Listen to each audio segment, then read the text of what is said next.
to this video. Today we are going to start a new chapter that is crop production and management.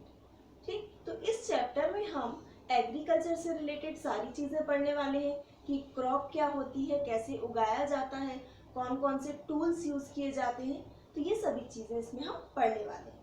तो इस chapter में दो बच्चों के बारे में बताया गया है, एक है पहेली, दूसरा बूझो। तो ये दोनों बच्चे समर वेकेशन में अपने अंकल के घर जाते हैं और उनके अंकल क्या है, फार्मर है, मीन्स वो क्या करते हैं, फार्मिंग करते हैं। और आप सभी लोग भी जानते होंगे कि हमारी जो कंट्री है वो एक एग्रीकल्चर बेस्ड कंट्री है, मतलब कृषि प्रधान देश है। ठीक, हमारे देश की 70% पॉपुलेशन डायरेक्टली और इनडायरेक्टली एग्रीकल्चर पर बेस्ड है ना। तो अब प्रीवियस क्लासेस में भी पढ़ चुके हैं, बहुत कॉमन सी बात है कि all living organisms require food, सभी लोगों के लिए फूड बहुत ज़रूरी है। अब फूड से हमको क्या मिलता है, तो बहुत सारी चीज़ें हैं, आपको पता है। सबसे पहले तो फूड से एनर्जी मिलती है। ठीक, फूड हमारी बॉडी ग्रोथ के लिए ज़रूरी है और हमारी बॉडी को रिपेयर करने के लिए ज़रूरी है। साथ ही हमारी बॉडी के बहुत सारे फंक्शंस हैं, जैसे रेस्पिरेशन, डाइजेशन, एक्सक्रीशन, इनके लिए भी फूड ज़रूरी है ना। तो फूड हमारे लिए बहुत ज़्यादा ज़रूरी है। यदि आप देखते हैं कि हमारे डे टू डे लाइफ में हमें जो काम करने होते हैं उसके लिए एनर्जी कहाँ से मिलेगी, फूड से ही मिलेगी। जैसे मान लीजिए आप पूरे एक दिन आपको कोई खाने को नहीं दे और शाम को आपको बहुत सारे गेम्स दे दे, वीडियो गेम्स दे दे, या बोले कि जो खेलना है खेल, तो क्या आप खेल पाएंगे? नहीं खेल पाएंगे। क्यों? क्योंकि आपको तो एनर्जी नहीं मिली। एनर्जी नहीं है तो हमारा किसी काम में मन भी नहीं लगेगा, क्योंकि हमारे अंदर तो खेलने के लिए शक्ति ही नहीं है। ठीक, तो बात समझ में आ गई।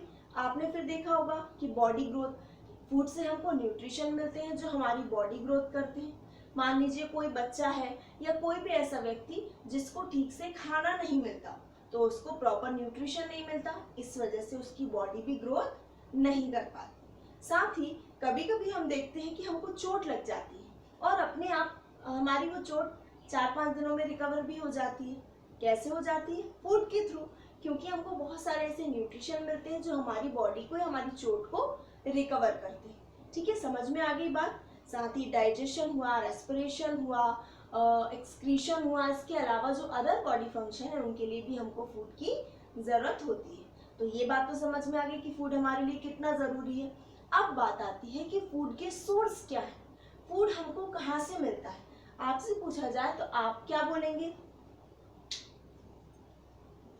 फर्स्ट है प्लांट, एक तो प्लांट से मिलता है और दूसरा एनिमल। ठीक, यही सोर्स है। अब प्लांट से जैसे कि वीट हुआ है ना, वीट के बाद हम देख लेते फ्रूट्स,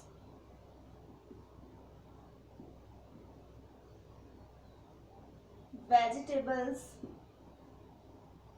राइस, ये सब कैसे मिल रहा है आपको? प्लांट से मिल रहा है। यदि हम बात करते हैं एनिमल से, तो एनिमल से हमको मिल्क मिलता है, एग मिलता है, मीट मिलता है। तो ये सारी चीजें हमको किससे मिलती है? एनिमल से। तो हमारे जो फूड है उनके सोर्स क्या है? Plants and animals. पर मेन सोर्स की यदि बात करते हैं कि मेन सोर्स क्या है? Plants. Okay, plants prepare their own food. Plants जो है अपना फूड खुद प्रिपेयर करते हैं। कैसे प्रिपेयर करते हैं? प्लांट्स की जो लीव होती हैं उनमें क्लोरोफिल प्रेजेंट होता है, वो कार्बन डाइऑक्साइड, वाटर और सनलाइट के थ्रू ग्लूकोज बना लेते हैं, और ग्लूकोज जो है वही क्या है? उनका फूड है। और इस पूरी प्रोसेस को, इनकी फूड प्रिपरेशन की जो प्रोसेस है उसको हम फोटोसिंथेसिस या प्रकाश संश्लेषण कहते हैं। तो ये बात क्लियर हो गई। मतलब कि प्लांट्स जो है क्या है? अपना फूड खुद बना रहे हैं, फूड खुद प्रिपेयर कर रहे हैं, इस वजह से इनको क्या बोला जाता है? ऑटोट्रॉफ्स। ठीक है, प्लांट्स किसी पर डिपेंड नहीं है, ये अपना फूड खुद प्रिपेयर कर रहे हैं, इसलिए इनको हम क्या बोलेंगे? ऑटोट्रॉफ्स। जबकि एनिमल्स जो है अपने फूड के लिए किस पर डिपेंड होते हैं? प्लांट्स पर डिपेंड होते हैं, मतलब ये हेटेरोट्रॉफ्स है ना। ये खुद तो नहीं बना पा रहे, जैसे काऊ हुई, गोट हुई, डियर हुआ, ये सब क्या करते हैं? प्लांट्स को ही खाते हैं, है ना। अब आप सोच रहे होंगे कि सारे एनिमल प्लांट्स पे कैसे डिपेंड है, तो हम देखते हैं कि कुछ ऐसे एनिमल्स होते हैं जैसे लॉयन हुआ, टाइगर हुआ, तो ये क्या करते हैं, ये कैसे डिपेंड हुए प्लांट्स पर, ये उन एनिमल्स को खाते हैं जिन्हें, जो किसे खाते हैं, प्लांट्स खाते हैं। जैसे कि डियर को खाते हैं, तो डियर किसके ऊपर डिपेंड, प्लांट के ऊपर डिपेंड है। तो ये बात समझ में आ गई आपको कि सभी लोग डायरेक्टली और इनडायरेक्टली किस पर डिपेंड है अपने फूड के लिए, प्लांट्स पर डिपेंड है। ये बात हमारी बिल्कुल क्लियर होगी।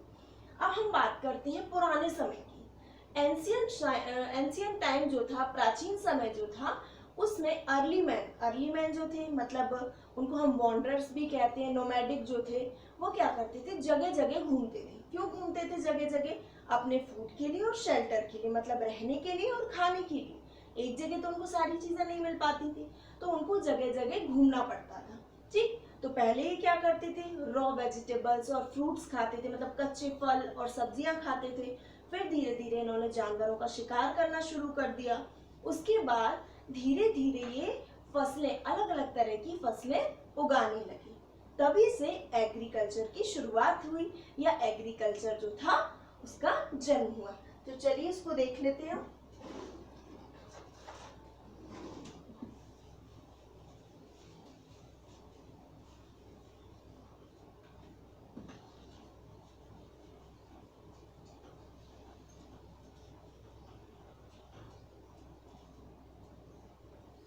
एग्रीकल्चर,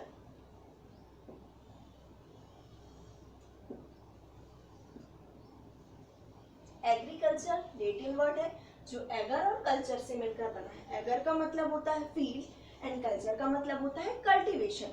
ठीक है, मतलब फील्ड का कल्टीवेशन करना, फसलों को उगाना।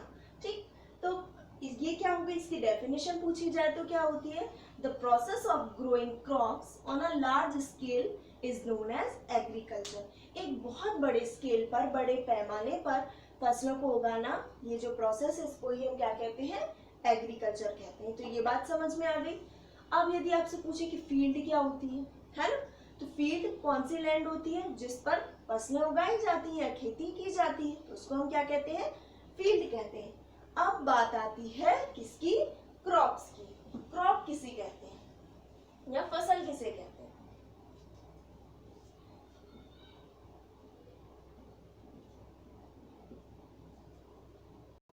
अब क्रॉप क्या होती है, when the plants of same kind are grown and cultivated at one place on a large scale is known as crop।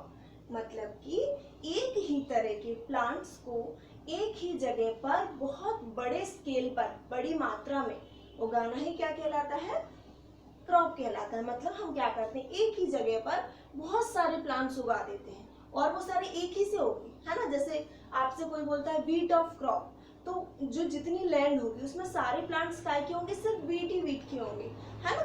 Rice crop, तो सारे राइस के होंगे। तो ये बात समझ में आ गई। अब इसके अलावा भी बहुत सारी क्रॉप्स होती है, जैसे फ्रूट क्रॉप्स हो गई, सीरियल्स क्रॉप्स हो गई, वेजिटेबल, ये भी सब क्या है, क्रॉप्स ही एक तरह की। ठीक, इनकी भी खेती की जाती है। तो हम जानते हैं कि हमारी जो कंट्री है उसमें हर जगह, हर रीजन में जो हमारी क्लाइमेटिक कंडीशंस हैं वो डिफरेंट होती हैं। एक रीजन में कुछ होंगी, दूसरे रीजन में कुछ होंगी, सब जगह अलग अलग होती है। कहीं टेम्परेचर ज़्यादा होता है तो कहीं कम होता है। तो टेम्परेचर, ह्यूमिडिटी, रेनफॉल, इनकी बेसिस पर जो क्रॉप्स हैं उनको क्लासिफाई किया गया है ना। तो उनको कितने टाइप्स में क्लासिफाई किया गया है, 2 टाइप्स में। चलिए वो देख लेते हैं हम।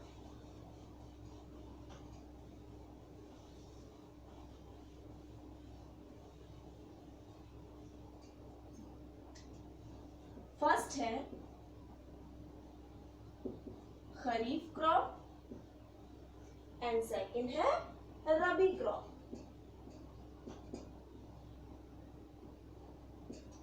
खरीफ क्रॉप क्या होती है, ये जो फसल होती है इसको रेनी सीजन में उगाया जाता है। ठीक है, this types of crop are grown in rainy season.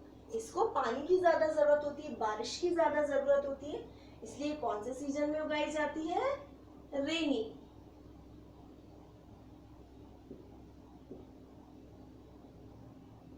अब रेनी सीजन हमारे इंडिया में कब से कब तक माना जाता है? जून टू सितंबर, ठीक है। खरीफ क्रॉप रेनी सीजन में, क्यों? क्योंकि पानी की ज्यादा जरूरत होती है इसमें क्रॉप्स को, और ये जो टाइम होता है कब से कब तक होता है? जून से सितंबर तक का। इसमें कौन कौन सी फसल आती है, इसके एग्जाम्पल क्या क्या है? पैडी हुआ मीन्स धान, सोयाबीन, कॉटन, ग्राउंडनट, है ना। ये हमारी कौन सी हो गई? खरीफ क्रॉप हो गई। तो क्लियर हो गई बात। अब आती है रबी क्रॉप। तो रबी क्रॉप ये होती है हमारी विंटर सीजन में। These are grown in winter season. Winter season कब से कब तक? इसका टाइम जो होगा वो कब से कब तक होगा? अक्टूबर टू मार्च, ठीक है। इसमें कौन कौन सी फसलें आती हैं? जैसे वीट हुआ,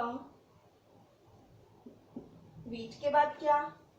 पी मटर, ग्राम मीन्स चना, है ना। लिनसीड मीन्स अलसी, ये सब। साथ में मस्टर्ड, मस्टर्ड जो जब खाते हैं ना, सरसों का साग, मक्की की रोटी, सबसे ज्यादा कब खाया जाता है? सर्दी। जैसे सर्दियों में मटर भी बहुत आती है, चने बहुत आते हैं, तो इस तरह से आपको ये अच्छे से याद हो जाएगी। और जो लोग सीटेट की या कोई अदर टेट की प्रिपरेशन कर रहे हैं उसके लिए भी ये टॉपिक जो है बहुत इंपॉर्टेंट है, ठीक। तो इनमें से क्या है, बहुत सारे क्वेश्चंस पूछे जाते हैं और स्कूल के बच्चों के लिए तो ये वेरी वेरी इंपॉर्टेंट टॉपिक है। तो इसको आप अच्छे से लर्न कर सकते हैं। इसके आगे का जो पोर्शन है वो हम नेक्स्ट वीडियो में कवर करते हैं। आई होप कि आपको ये समझ आ गया होगा। मिलेंगे नेक्स्ट वीडियो में। Thank you.